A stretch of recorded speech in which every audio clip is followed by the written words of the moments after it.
Hi there, welcome to the Kitchen at Westminster for another episode of Saving Time. This week I'm focusing on Easter because it's fun. Holidays are fun and it's a good opportunity to try different things and be a little fancy, step outside of the norm. Easter Sunday, morning, brunch, breakfast, whatever you want to do with your family. It's a special day, make it up special. I like to make scones. These aren't the little biscuit scones, okay? This is like a wheel of scones. It's fantastic. You're gonna see, you're gonna love them. With scones, really, you need some clotted cream.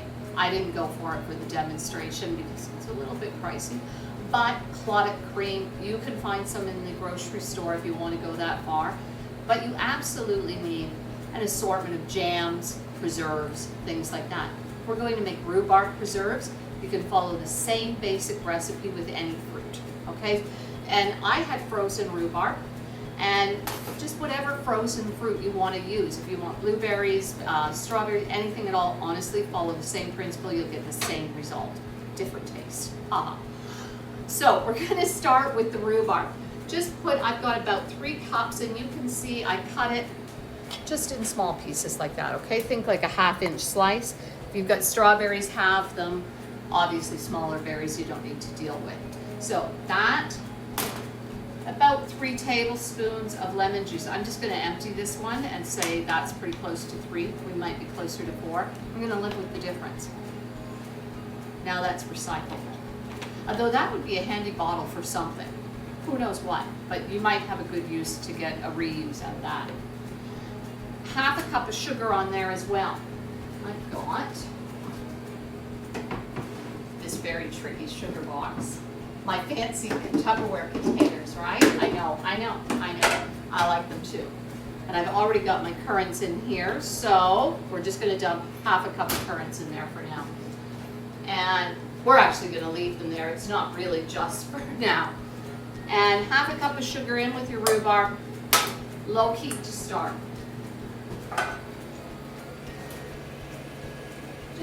We're starting low so that it starts to thaw a little. If you're using fresh, then just go ahead, put it still medium low, not too high to start. You want to draw some of the liquid out of the fruit, so you don't want to go too far too fast. We've got to give it something to do. Already the sugar is starting to dissolve. You can see that in there.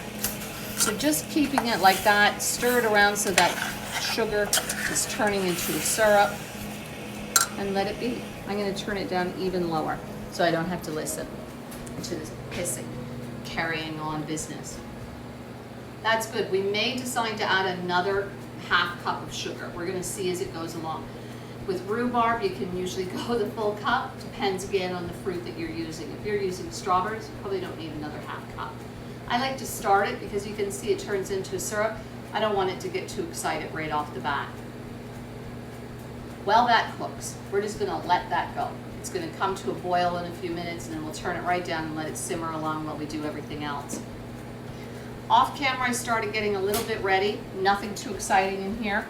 1½ cups of flour, 1/2 cup of sugar, teaspoon of baking powder, 1/4 to 1/2 teaspoon of salt, and I've just dumped in 1/2 cup of currants. Now I'm using currants, but that's what I like, and currants are tiny. That's why I like them, because, okay, if you use raisins or something like that, they're a lot plumper. So I prefer to use currants. Dried blueberries are really tiny too, but they're about twice the cost, but they're lovely, and they're little tiny ones, so you want to go for the tiny. You want to put your currants in now, well, it's just the dry ingredients, so that you coat them. This helps them to not just all sink to the bottom later, okay? You coat them with the flour like that. Over here I've cut up 1/2 cup of shortening, 1/2 cup of butter. I like the mix, okay? I do that a lot with biscuits, scones, pastry. I like the mix. I don't like to go all of one or the other. Cut it up into small bits. Just kind of dice it. They don't all have to be the same by any stretch of the imagination, but cut them up a bit. And then with a pastry blender or 2 knives, we're going to cut it in. You want to know what? I don't even know how I did this. The other day I was making lemon bars. I know that just sounded really dumb. The other day I was making lemon bars, but I was. And I make like a short a shortbread crust for them. And I was using the pastry blender and I cut my finger. I don't even know how. My hand is up here, so I don't even know how I did it. I was using a different blender, but maybe right there Shannon just noticed, and that's probably what I did. I couldn't figure it out. I was like, what have I, like it's down there. I tell you what, I don't know that I've ever really cut myself on the knife, but I can cut myself on just about anything else, so it would seem. So if you're using two knives, again, the karate chop kind of action. But these things, if you are gonna spend money on any kitchen tool, go and get one of these, okay? This is the handiest thing. I love it. And I'll tell you what, I latched onto a pretty handy little idea here the other day, about a week ago. It's making egg salad. This happened to be on the counter, chopped up my eggs with this. Fantastic. Don't do it any other way, works so well. So we're just going along, and as we've done with other things, I'm just gonna scrape off some of the bits. As we've done with other things like this, you just keep going until you don't have any big pieces left, and it looks pretty uniform throughout the bowl. I'm gonna remember before Shannon does. Preheat your oven to 425. She's shaking her head as if to say, no, I absolutely knew. Maybe she did. She hadn't given me the look yet. 425 it is. These, I love this recipe. I love the way they turn out. They're delicious. And I like the fact that they come to the table kind of family style, like on a plate, and they look like a little pie. And I think it makes them nice. It makes them different than, you know, the individual biscuit style ones. And again, just working it through. We're almost there. We are almost there. Now, the next thing, in my measuring cup over here, I have 1 cup of evaporated milk and 2 eggs blended together. I always use evaporated milk for this recipe. There's no reason why you couldn't use cream. I wouldn't use like 2%. You need a little bit of fat going on in your milk for this to be delicious. It's meant to be an indulgence. But I always use evaporated. And truly, I mean, keeping a can of evaporated milk in the cupboard it's handy. You can use it in so many things. And you can usually pick it up for like $1 a can, so who cares, right? It's pretty easy going. So 2 eggs, 1 cup of evaporated milk. Just make sure you don't have any egg bit like hanging around in the bottom. And then all in. We can put that right there out of our way. I'm gonna check, these are coming up to a boil now. Kind of wishing that I didn't have this spoon because it's getting a little hot. I'm going to take it out of there. That's coming along pretty good now, and there's some good liquid in there, so I'm going to do the other half a cup now. I just, right at the beginning, it's a little bit much in that dry pot. I don't really want the sugar to caramelize while I'm not paying attention. So, and then I move my spoon. This is me walking around in circles. Just stirring that extra sugar through. And now that it's out of boil, I can turn it right down. We're just gonna cook it until it's soft enough to break up. Okay, that's all of it's happening there. I'm just gonna turn it down so we don't need to worry. Come back over here. Grab yourself a decent sized spoon. We're just really turning it to make sure it's moist all the way through. You just want to keep going. And now that I'm doing this, I know that I took a photograph of my recipe. Everybody, pretend that I haven't said any of this. We want 2.5 cups of flour in there, not 1.5. That's not enough. That's not enough. And I should show you the photograph I took because it was hard to read, to be fair. It was not very well taken at all, and I couldn't remember. So these are half cups, so we're gonna go 2.5. There, it's gonna be much nicer now. And there we go. It was, you know what it was? I have all my recipes kind of handwritten, and they're tucked into the pages of an old photo album, which is, by the way, a great way to store recipes because it's all those little photo slots, right? You can tuck them in. And when I took the picture, there was the light in the kitchen is above it, and the glare got on the plastic cover of the page. And then when I went to type it up here at work, I thought, I've got a bright light showing there. And I thought it's easier to say 1.5 and be wrong on the underside than to put 2.5 in at the beginning and go, kind of need to take 1 away. So 2.5, please change that. Well, all the people who don't actually watch the video are going to be messed up. Uh-oh. Revision time. Sorry about that. Okay, so it's just like that. I'm kind of wishing I had a butter knife, so I'm just going to grab a butter knife from over here. Here we go. I just want to clean off that spoon, and then we're going to start mixing it up. What we want to do is make 2 decent portions, so we're just going to knead it smooth, and then make up 2 separate portions equal, right? I mean basically equal. I'm going to get my hands dirty.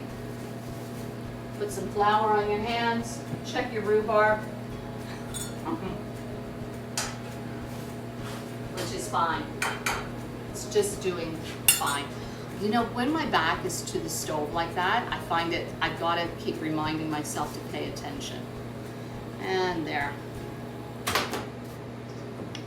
This still feels really wet. I'm wondering how far off I was. Could be significant. We need more flour. I'm sorry, everyone. This is a shame. Let me wash my hands. I'm coming right back. Okay, confession time. So my photography skills are really lacking, and it's obvious because as I was kneading, what I've done is I've added up to 2 more cups of flour now to finally get it right. It was 4.5, not 1.5, not 2.5, not 3.5, 4.5. I'm very sorry if you started making these without the benefit of the video. Oops. So 4.5, I'm sorry. It's bad photo taking and the glare, and I was guessing, but there you go. So what you should have is a nice soft dough like this, okay? If it's anything sloppy, not there yet. And sorry, I'm so sorry. I shouldn't laugh, but you know, stuff happens. It's just the way it goes. Sometimes things don't, you know, it's what it is. I don't know what to say. There you go. Welcome to my head, right? It's a bit of a situation sometimes. Make 2 decent sized balls, and you can see it's nice, right? And it's soft. It's nice soft dough. And then we're going to pat it out. There's no need to roll it out. You can if you want. If you want a reason to get your rolling pin out, go ahead. I usually just pat it out and keep tucking it in. You want to make about a 9-inch circle. And think about, Shane, you want to come over here and look at the rhubarb with me? Because it's done. You can see how it's all just cooked right down. You can grab a fork and give it a good beating if you, that sounds wrong, but I'm sorry. But you can give it a good whip. That's still wrong. I'm sorry, we're punchy tonight, and it's not helping that Shannon's laughing because it's contagious then. Okay, so this is done. I'm going to turn the heat right off. It can just, I'm going to set it. That one I'm not sure about how stable it is. That one's a good one for me. No, it's not either. Holy mackerel. There. I don't want to use one where I think it could tip because I don't want all that hot rhubarb on the floor. That would be horrible. A, somebody could get burned, and B, not the rhubarb, right? That would be a shame. So, just, if you think about a pie plate or a dinner plate, the lid of my sugar canister, that's about a 9-inch circle. So we're just looking to go a little bit bigger than that. Just think of a pie plate, and see what I mean? You don't really need the rolling pin. You can just keep messing around with it until you get it where you want it to be. That's looking pretty good. If you want a perfect circle, get your rolling pin out. Parchment line your sheet for easy lifting later. If you wanted to, you could cut circles out of your parchment so that you don't waste any, and then you just have it just underneath. It's not going to it'll puff up, but it's not gonna grow out. It's not like a cookie, it's gonna get wider.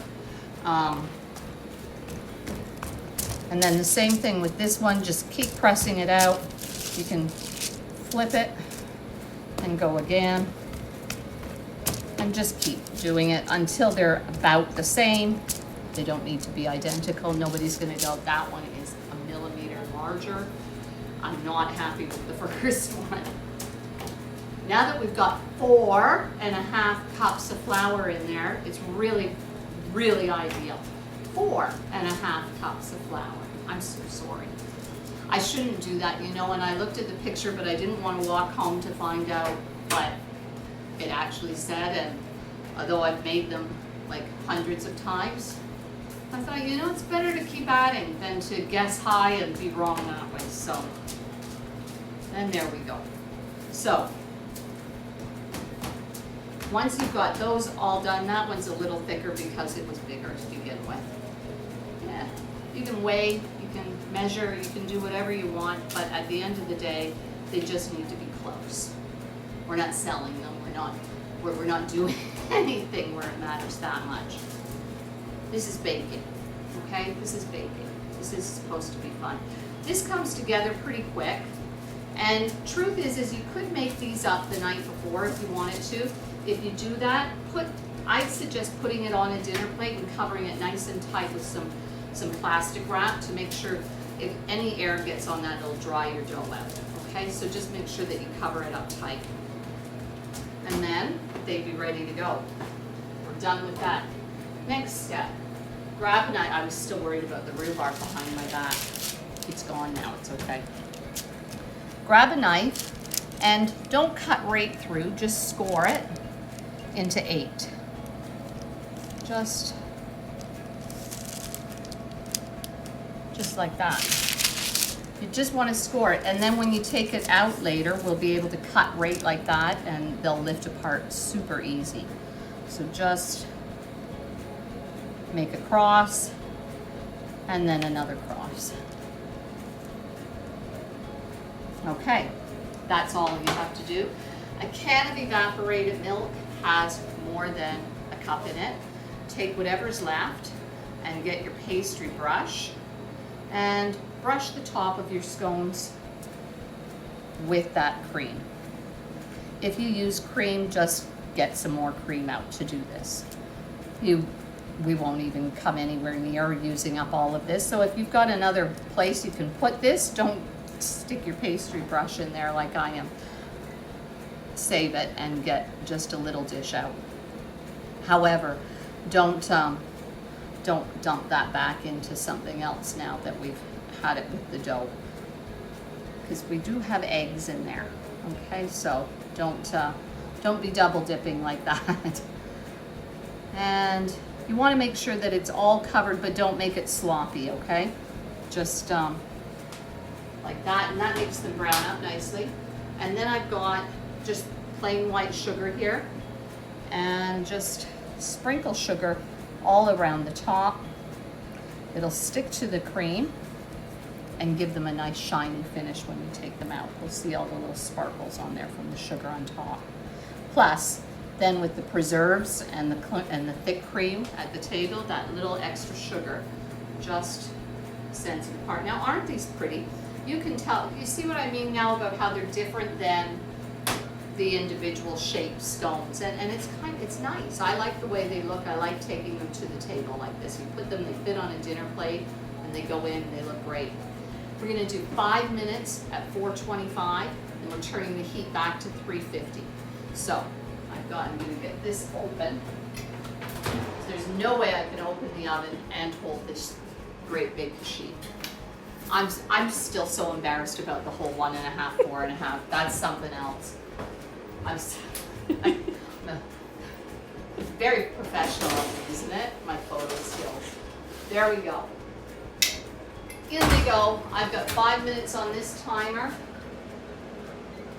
There she goes. And then when that goes, we're going to turn it back to, it is 350. It was only that one spot I couldn't read on the picture too. Now I'm going to get our rhubarb out of this pot so it starts to get cool, and I did get a bowl out before. As long as it's in here, it's not going to cool very fast for us, so we'll get it into a different pot. This rhubarb that I used was mostly green. Some plants are more red than green, and sometimes you get a good mix, but so we've got just a kind of pinky yellow color happening here. Depending on the rhubarb you use, sometimes it's going to be very red. That's all there is to it. This makes it, you can see, it's soft, it's not jam, it doesn't have a hard set, okay? It's not like that, it's not supposed to be. We've only done it like this so that we can spoon it on the scone and just finish it like that. We're just gonna let that cool. I'm gonna wash dishes and, you know, keep thinking about how embarrassing it is that I made that mistake. And I'll come back. 5 minutes time, I'm turning that to 350 for 15 minutes, and that's what I'm gonna see you next. Look at these. They've just come out of the oven. They're beautiful. Look at the nice color on them, and see what I mean about the nice shine? And you can, look, it's smooth, right? On the top from the cream and the sugar, it makes a nice, almost a crust, but not like crust on bread, not like that. Now, these, and see how the score is just giving us that nice spot to cut right through. And look at those, and you just do that scoring right in the beginning, and then they come out and they're all portioned and it looks great. Look at how nice that is. That little bit, when this happens, that's for the cook. No one needs to know that happened. That's just between you and the pan. Nobody needs to know. If you're taking these to the table, lift the whole thing off and put it onto a dinner plate and carry it out that way. And then lift it out. Ah, it's still attached in the center. Of course it is. It's the way this episode is going, isn't it? I'm a little bit like that tonight. There we go, just like that. And then with your rhubarb on the side so that each bite gets a little. And tuck it all in, and you've got a beautiful scone. If you want to do any kind of fruit at all, follow the same basic recipe, altering the sugar according to the fruit that you're using, okay? If you're using strawberries, you're gonna need less sugar. And just keep it going with this. Add some cream on the side, add another kind, a little bit of fresh fruit on the plate. Come on, you can gussy it up and make it beautiful. This is a great Sunday brunch, okay? Especially nice for Easter. Quit letting food eat up all your time and money. Quit going out to buy things like this to make your breakfast special. You can do it. Have a very happy Easter. Like these videos if you enjoy them, even the parts where I'm talking nonsense and making mistakes. Maybe those are the best parts. Please like the video, subscribe to the Westminster Orangeville channel, and share the videos with other people who you think would enjoy the recipes we do here on Saving Time. Take good care. Have a very happy Easter at Scones.